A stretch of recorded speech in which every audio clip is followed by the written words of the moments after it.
A paz do Senhor, queridos irmãos. Quero compartilhar com vocês uma reflexão que traz como tema o Deus que move os céus e a terra para ajudar os seus. Ela é baseada no livro de Êxodo, capítulos 1 e 2, quando acontece a matança dos filhos de Israel dentro do Egito e o nascimento de Moisés. O povo de Israel cresceu muito quando José ainda estava vivo, que foi usado por Deus como instrumento para trazer livramento para o povo dentro do Egito. E o povo cresceu, e quando José morreu, o povo começou a ser oprimido. E só que quanto mais oprimiam eles, mais de certa forma eles eram temente a Deus, e mais Deus fazia com que a nação crescesse, a nação de Israel crescesse dentro do Egito. Eles eram abençoadíssimos por Deus dentro do Egito, até chegar ao ponto que Faraó tomou uma decisão: todo menino que a partir daquele momento nascesse deveria morrer. As meninas ficariam vivas, mas os meninos teriam que morrer, porque os meninos eram um sinal de afronta para eles, e quem sabe possivelmente poderia haver uma insurgência contra o Egito. Então Faraó ordenou às parteiras dos hebreus que quando nascesse o menino elas teriam que matar imediatamente. Quando fosse menina, deixasse viver. Mas as parteiras eram tementes a Deus e acabaram não cumprindo a ordem de Faraó. E Faraó chama elas, quando ele consegue descobrir, ele chama elas e fica indignado. Mas elas foram abençoadas por Deus, e Faraó deixou com que elas vivessem. Então Faraó ordenou a todos que quando nascesse um menino novamente, eles fossem lançados nos rios do Egito para que morressem, mas as meninas eram para sobreviver. Então acontece que a pai e mãe de Moisés se casam, e agora ela dá a luz a Moisés. E quando ela dá a luz a Moisés, é justamente nesse período em que estava difícil que nascesse um menino dos hebreus e permanecesse vivo, porque geralmente alguém dedurava: olha, na casa do fulano nasceu um menino, e aí a guarda muitas vezes chegava, pegava e matava aquela criança. E o que aconteceu? Depois que Moisés nasceu, a mãe de Moisés ficou guardando o menino por 3 meses, e quando completou 3 meses, ela não teve condição mais de guardar. E agora o que ela faz? Ela sofria muito, ela chorava, e quando o menino chorava, ela chorava mais alto, que era para encobrir a voz do menino. Aí o que ela pensou? Vou fazer um cestinho de junco e vou colocar o menino no rio, quem sabe, talvez haja uma possibilidade de ele escapar. Então, assim aconteceu de fato. Deus usou aquela mulher para com que ajudasse naquele momento seu filho a sobreviver. E quando Deus usa ela desta maneira, ela cumpre. Ela faz um cesto de junco, betuma tudinho ele, arruma com todo cuidado, coloca a criança, e agora ela coloca às margens do rio. E a sua irmã, a irmã de Moisés, vai e fica observando o que vai acontecer. Nesse exato momento, Deus, por sua infinita misericórdia, usa a filha de Faraó para vir se lavar, para vir tomar banho no rio. Quando ela desce no rio, ela com todas as suas criadas, elas ouvem o menino chorando, e agora elas saem a procurar e acham um cesto aonde o menino estava. O menino era formoso, o menino era bonito e bem tratado, e ela subitamente ela pensou consigo: este menino é filho dos hebreus. E quando ela está, quem sabe, conversando com as suas criadas, agora a irmã de Moisés sai do meio do mato onde ela estava, do meio do junco, e começa a conversar com ela: minha senhora, se a senhora quiser, eu posso chamar alguém para cuidar, para criar esta criança para a senhora, se assim a senhora o permitir. E naquele momento Deus usou de compaixão para com Moisés e para com o povo, porque não era somente a vida de Moisés, mas sim a vida do povo de Israel, que estaria sobre os cuidados dele, como de fato a gente vai acompanhar na história mais à frente. Deus usa a filha de Faraó, Deus usa primeiramente a mãe de Moisés, para com que ela criasse um cesto. Deste cesto, ela usa a filha de Faraó para com que recolhesse a criança, acolhesse a criança e fizesse com que, mais na frente, a mãe de Moisés novamente criasse a criança e ainda recebesse um salário para com que cuidasse do menino até que o menino crescesse e fosse levado até a filha de Faraó novamente. E assim de fato aconteceu. Quando chegou um determinado período combinado, a mãe de Moisés vai e entrega Moisés agora para a filha de Faraó e ela adota como se fosse seu filho. E Moisés, ele é instruído em todas as leis do Egito, em todas as ciências do Egito. E o que eu quero trazer para você aqui? O Deus que move céus e terra para ajudar os seus. Moisés, ele, se fosse uma pessoa qualquer que não estivesse dentro do plano de Deus, eu tenho certeza que a vida dele teria sido ceifada. Mas porque Deus tinha algo maior para a vida dele, porque ele seria a salvação para o povo de Israel, Deus preserva a vida dele no meio de um momento turbulento, aonde ele iria morrer, aonde não teria escape, como não teve para muitos dos filhos dos hebreus. Todos os homens que morriam geralmente naquele período, que nasciam naquele período, eram mortos pelos soldados, eram mortos por Faraó, até mesmo por vizinhos que tinham seus filhos tomados pelos soldados, e agora quando alguém nasce, eles iam lá e deduravam, né? Mas Deus preservou a vida de Moisés no momento crucial na história do povo de Israel. Eu quero trazer algo que aconteceu conosco recentemente, dia 18 deste mês agora, de janeiro de 2021, nós embarcamos para Porto Velho, da cidade de Macapá, às 3 horas da tarde. Quando nós chegamos em Belém, por volta de 4 horas da tarde, estava um grande temporal. Só que o nosso voo para Porto Velho tinha escala em Manaus, nós iríamos passar 8 horas em Manaus, e a gente sabe que a situação em Manaus, pelo menos que a mídia está comentando, que a situação está difícil. A doença está alastrada na cidade, muita gente morrendo, e a minha esposa está ainda fazendo tratamento, acompanhamento médico, recuperando de um câncer. E nós estávamos com medo, e desde antes a gente vem orando: meu Deus, não deixa com que a gente fique em Manaus muito tempo, que a gente passe em Manaus. E quando nós fomos aterrissar em Belém, o avião não desceu porque a pista estava fechada, visibilidade zero, muita chuva, a pista estava alagada. E nem um avião subia e nem descia naquela pista. Ficamos sobrevoando Belém por quase 1 hora. O piloto resolveu vir para Macapá, voltar para Macapá, e quando nós chegamos em Macapá, que reabastece, voltamos para Belém, foi a viagem tranquila, sem turbulência, sendo que a primeira viagem tinha muita turbulência, o avião balançou muito, e agora estava calmo. E para nossa surpresa, quando chegamos em Belém, que eu fui trocar os bilhetes da passagem, Deus usou aquela companhia ainda para nos abençoar com os vouchers pelo transtorno que aconteceu, e dizer que nós iríamos pegar um voo direto para Porto Velho sem parada em Manaus, que no primeiro voo nós iríamos passar 8 horas em Manaus no aeroporto, correndo o risco de ser contaminado por esta enfermidade. Deus tem preservado a nossa vida, tem guardado, tem cuidado de nós até este momento, mas nós iríamos correr um risco muito grande.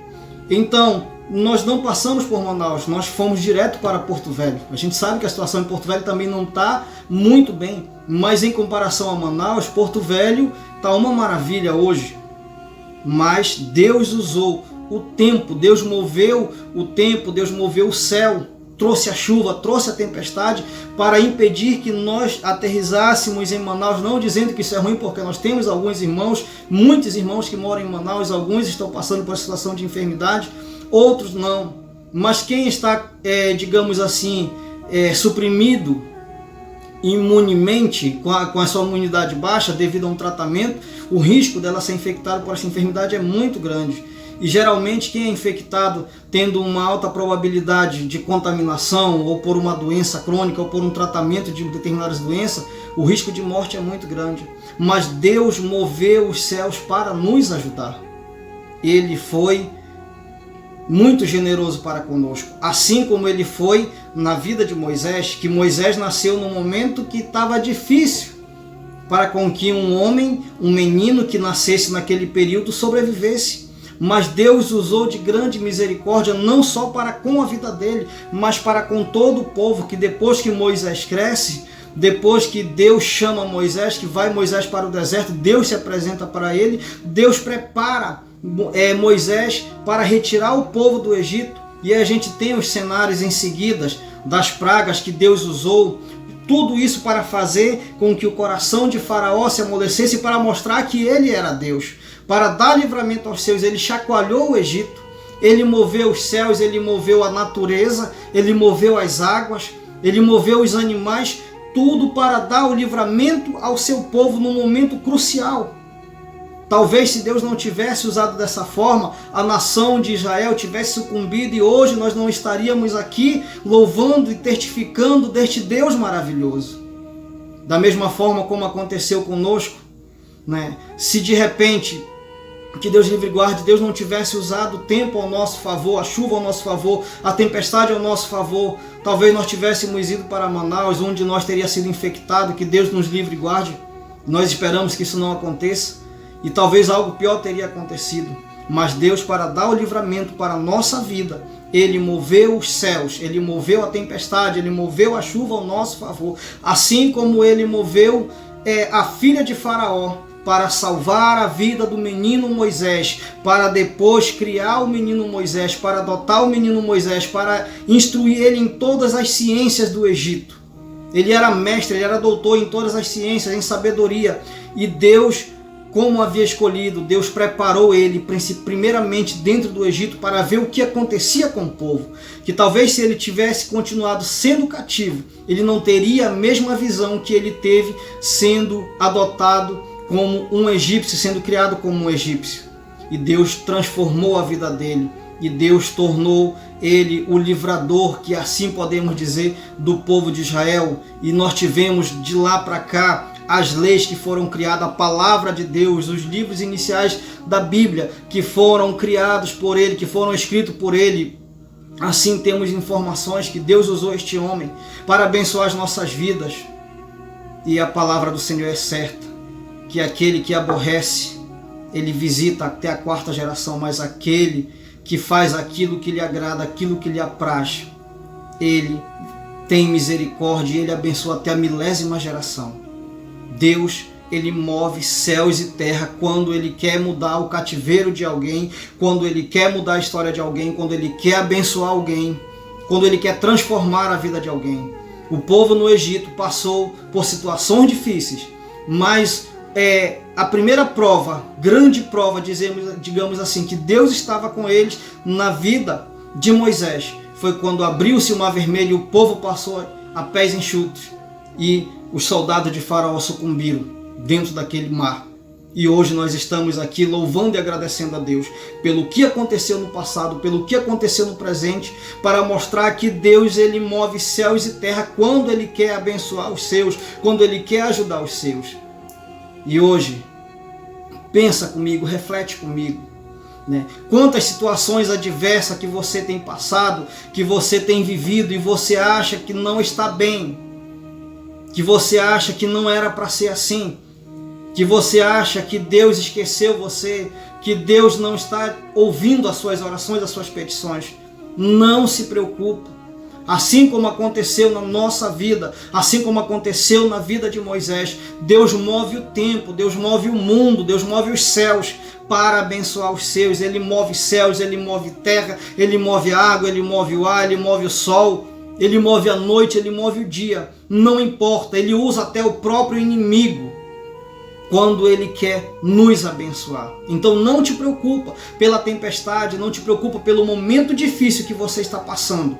Mas sim, confia que Deus está usando isto para fazer algo maior na sua vida, para te dar a vitória naquilo que tu mais acha que é difícil e que é impossível.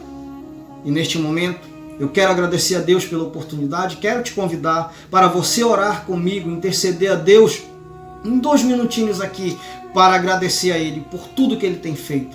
Não te preocupa, os problemas acontecem, mas a solução que o nosso Deus tem, muitas vezes nós não entendemos, mas ela traz a vitória para nós em qualquer momento em que nós estivermos passando por tribulação. E nós temos que ser gratos ao nosso Deus por tudo que Ele tem feito. Ora comigo neste momento. Maravilhoso Deus, Pai de nosso Senhor e Salvador Jesus Cristo, eu quero te agradecer, Pai amado, por tudo que Tu tem feito nas nossas vidas. Senhor Jesus, nós temos visto que Tu tem movido céus e terra para abençoar os Teus. Tu tem usado o inimigo muitas vezes para abençoar os Teus servos, o Teu povo. Assim como a nação do Egito era inimiga de Israel, e o Senhor usou a filha de Faraó para salvar a vida do menino Moisés, para resguardar a vida dele, para criá-lo, para instruí-lo, para que ele viesse ser uma bênção na vida da nação de Israel, para que ele viesse ser o libertador de Israel, do Teu povo santo. Meu Deus, eu quero que assim também Tu faça mais e mais na minha vida e na vida do meu irmão. Quem sou eu para estar te pedindo desta forma? Mas nós entregamos as nossas vidas nas Tuas mãos. Que os momentos difíceis, os momentos de provação que nós vivemos, que eles sejam somente, Senhor Jesus amado, para alicerçar a nossa fé cada vez mais na Tua presença. Eu creio, Senhor Jesus amado, que este quadro em que esta pessoa está vivendo, um quadro adverso na vida dela, assim que ela acha, mas eu sei que o Senhor está usando para abençoar grandemente a vida deste meu irmão e desta minha irmã. Quero te apresentar aqueles que estão nos leitos de hospitais, aqueles que estão enfermos, que foram acometidos por esta enfermidade que está alastrada no mundo. Meu Deus, eu te peço, entra com a providência na vida dele, traz um bálsamo de cura sobre a vida dele. Eu quero te apresentar neste momento o estado do Amazonas. Senhor Jesus amado, ali para a cidade de Manaus, quando aquela cidade está enfrentando um grave problema. Meu Senhor Jesus, muitas pessoas têm morrido acometido por esta enfermidade, até mesmo pastores, missionários, diáconos, presbíteros, diaconisas. Senhor Jesus amado, os nossos irmãos, membros e congregados das nossas igrejas, sem importar qual que é a placa da religião que eles estão professando, mas o que importa, Senhor Jesus, é o que eu te peço, aqueles que estão acometidos, se Tu queres assim, Tu pode trazer uma cura, trazer uma libertação, e se Tu quiseres também, Tu pode fazer um reboliço ali naquele estado, e Tu podes trazer a saúde, Tu pode trazer a paz, Tu pode trazer a cura, Pai amado, para todas aquelas pessoas. E o momento em que o Senhor quiser, o Senhor pode dispersar esta enfermidade que está assolando todas as nações da terra. A nossa confiança está em Ti, a nossa esperança está em Ti. Talvez o Senhor permitiu que esta situação acontecesse na vida do ser humano, para que nós venhamos refletir um pouco mais e ver quão maravilhoso Tu és na nossa vida e quanto livramento Tu tem dado para cada um de nós. Abençoa, Senhor Jesus amado, a vida deste meu irmão, desta minha irmã que está ouvindo esta mensagem, esta oração. Pai amado, eu te peço, derrama das Tuas bênçãos e bênçãos sem medida sobre a vida deles. Se há alguém que está com um familiar enfermo nesta hora, eu te peço que o Senhor venha trazer a cura, que o Senhor venha trazer a libertação, que o Senhor venha trazer um bálsamo de alívio sobre a vida dos que estão enfermos e daqueles que estão sofrendo por os seus entes que estão enfermos.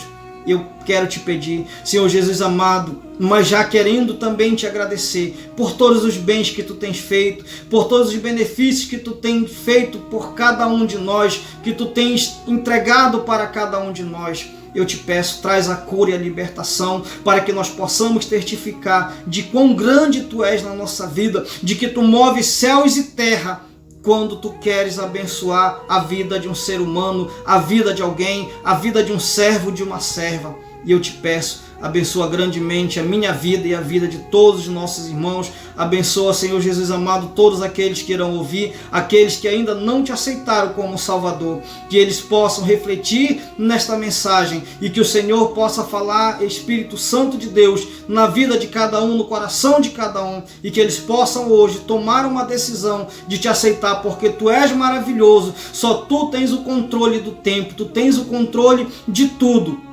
E quando Tu queres fazer na vida de alguém algo extraordinário, Tu muda cativeiros, Tu usa o tempo a seu favor, mas faz e realiza. Muito obrigado por tudo quanto tens feito em nossas vidas. Permaneça conosco, em nome de Jesus eu te peço, Espírito Santo, fica conosco.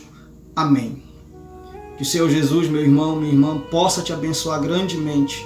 Que as muitas misericórdias do Senhor sejam sobre a tua vida. Eu me chamo Amissadai Alfaia, resido na cidade de Santana, no estado do Amapá, sou membro da Igreja Adventista da Promessa E se você também quiser conhecer, você será muito bem-vindo de procurar as nossas igrejas espalhadas em todo o nosso Brasil, em todos os estados brasileiros e alguns municípios. E o Senhor vai te abençoar grandemente a vida. Fiquem com Deus, um forte abraço.